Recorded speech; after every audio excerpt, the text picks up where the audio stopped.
The phone lit up beside her wine glass. She smiled before she even looked. Reflex, muscle memory, like she'd been waiting. The pasta between us steamed gently. Red sauce, garlic, parmesan, domestic tranquility.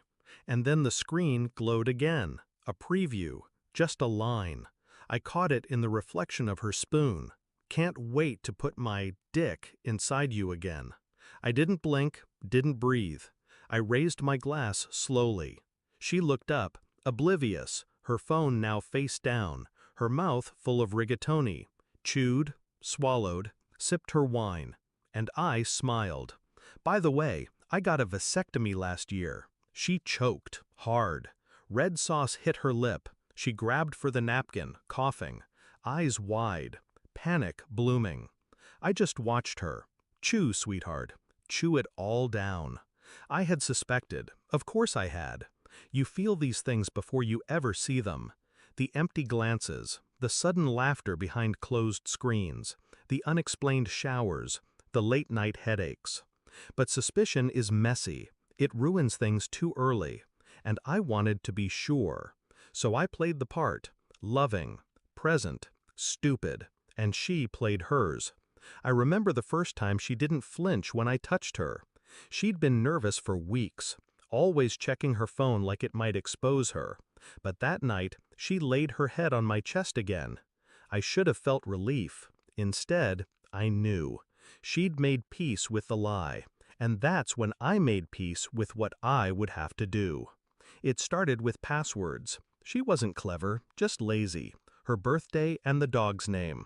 Within 2 hours, I had access to everything. Text logs, images, voicemails, hotel reservations, a secret email account. He called her Angel. She called him King. They called me Blind. I listened to their plans, read their fantasies. I watched them undress each other in front of hotel mirrors through the photos she forgot to delete. And still, I said nothing. She asked for a baby last month, said she was finally ready, that she wanted to make me whole. I told her I'd think about it. She didn't know I'd already made the decision for both of us.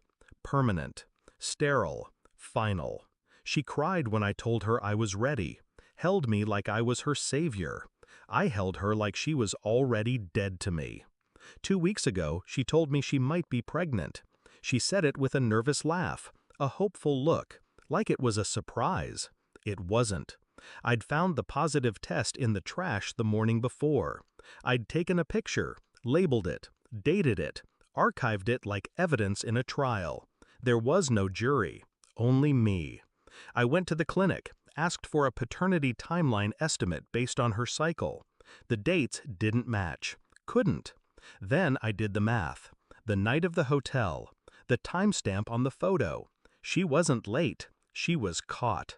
So I set the table, her favorite pasta, her favorite wine, her favorite lie.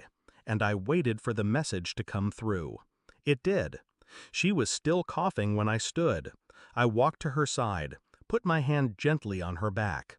She looked up, red-eyed, lips trembling, confused, afraid. I knelt beside her, whispered into her ear. Next time he texts you, tell him you're keeping his baby. Her breath caught. I stood, dropped her phone onto her plate. Sauce splashed. She flinched. The screen was still on, the message still open. She looked at it like it might disappear. I grabbed my keys from the counter. She reached for me. Please. That's all she managed. I didn't stop walking. I didn't turn around.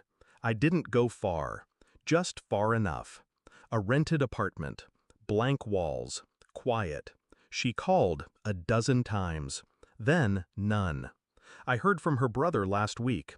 Said she moved in with her parents. That she cries a lot. Good. Let her. Let her explain to the baby one day who its father is. Let her feel that name rot in her throat every time she lies. She broke something that doesn't get fixed. Not with time, not with tears, not with apologies whispered between contractions. As for me, I sleep. Not well, but deep. And sometimes I dream of dinner, her face, that perfect moment of panic, the pasta, the phone, the silence that followed. That was the last meal we ever shared, and the first one I truly enjoyed.